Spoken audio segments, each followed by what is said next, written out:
Hey, what's going on YouTube? This is something like a part 2 to my first computer build. I know the first video it gave the list of components that actually went off into this build.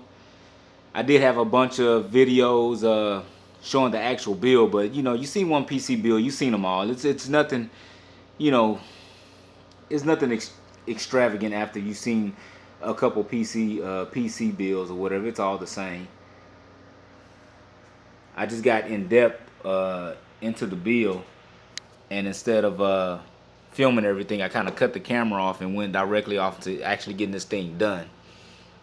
But here's a look at the back of it. You see it has the vent for the top fan to blow in air. Plus, there's another handle, you know, to take the top piece off. The I/O shield. You can see where the graphics card. A nice black on the graphics card. Sorry, black on the graphics card to match the back of the PC, as well as the NZXT sleeved white LED kit with the power button and the brightness control. You know, very nice. And the back plates on these things are black. The PSU, nothing. I mean, no, nothing too special. But I mean, I am proud of, actually, I'm glad that I did get the NZXT white sleeved LED kit, because it looks so professional with it being off in this PCI slot right here. Hopefully I can fit a wireless card off into this slot. It's going to be so close to the graphics card. But cooling is not a problem on this thing. You know, going to the top of, we have this this mesh top for the fan that I had mounted at the top of here. The regular 2.0 and 3.0 USB earphone headphone jack. The fan, the fan on and off switch for the case fans. The reset and power, the light, and the speaker right here. I mean, this is a real nice case to me for the first build. I got a lot of I have a lot of hitbacks on Craigslist because I had it up for sale the day I built it, but people are idiots. They wanted to give me $500 for this thing. It took me at least up to this date. It's an $800 bill, the way that it is. You know, that's with this keyboard, wireless keyboard and mouse. I know that, you know, you guys are with the mechanical thing, but I don't play with the mouse and keyboard. I'm not on that level yet. I actually still play with a Xbox controller. But this is the cable management side, with which, guys, there is no such thing as cable management when it comes to this case. If I slide this side of this case off, it's just gonna flop out. I mean, there's absolutely no room whatsoever. And back to the back.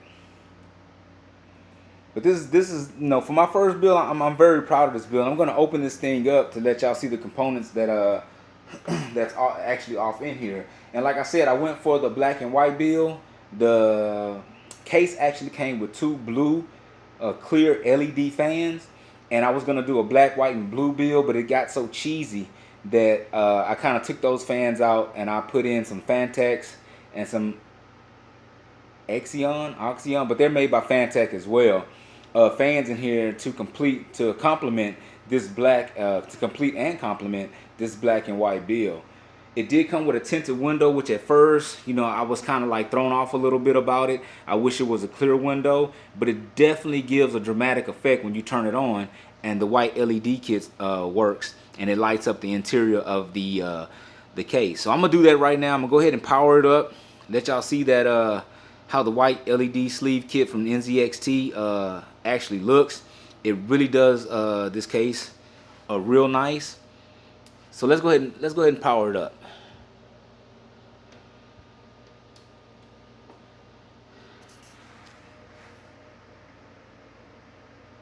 It's kind of like daylight, so it's not a real dramatic effect.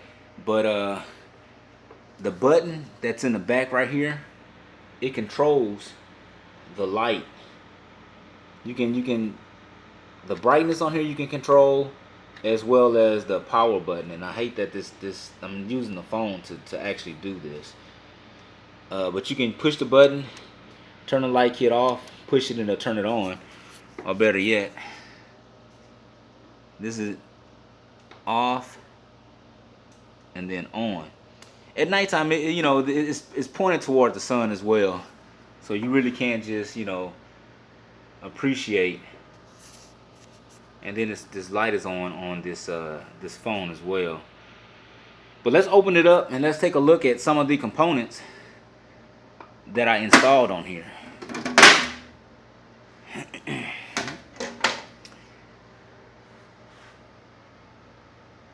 So you can see I have a the Fantech low profile CPU cooler in black and white, HyperX 8 gigabyte RAM kit in white, an EVGA 750 Ti with a white modded backplate, a regular 500 certified bronze PSU. In here we have the Mushkin 240 gigabyte SSD, as well as a 1 terabyte Western Digital HHD hard drive. These are the two Xeon fans that are controlled by the case. If you wanted to, this thing runs quiet. I don't see no point in turning it off, but just for display, I'll turn it off. Let me turn off the LED kit so you can.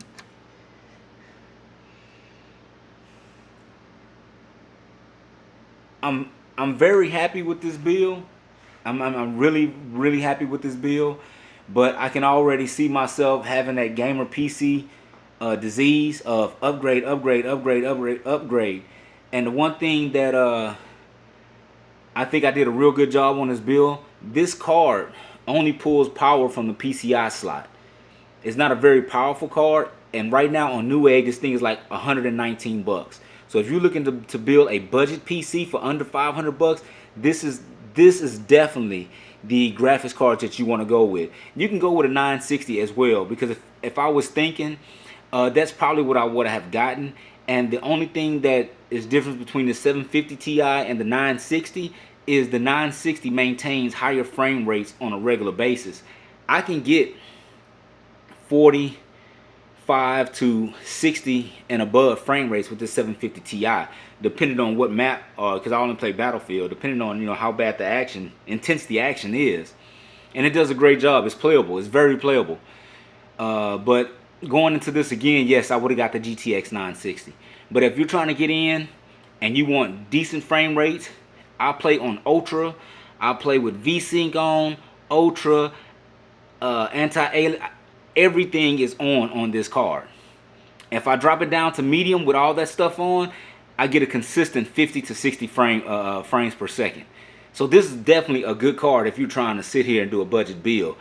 Coupled with the Intel G3258, this is a great combination. On the MSI Afterburner, my specs, I'm using 100% of the CPU as well as 100% of the GPU.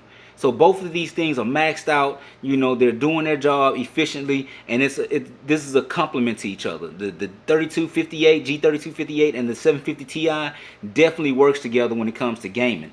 Now, if you want to add another screen and do some multitasking in the background, you're not going to get it done, because the game uses 100% of both the cores on this this Intel chip. Well, that's the build, guys. One other thing, I like to take the face off. I like to take the face off of it. But that's the build, guys. I gotta answer this phone call.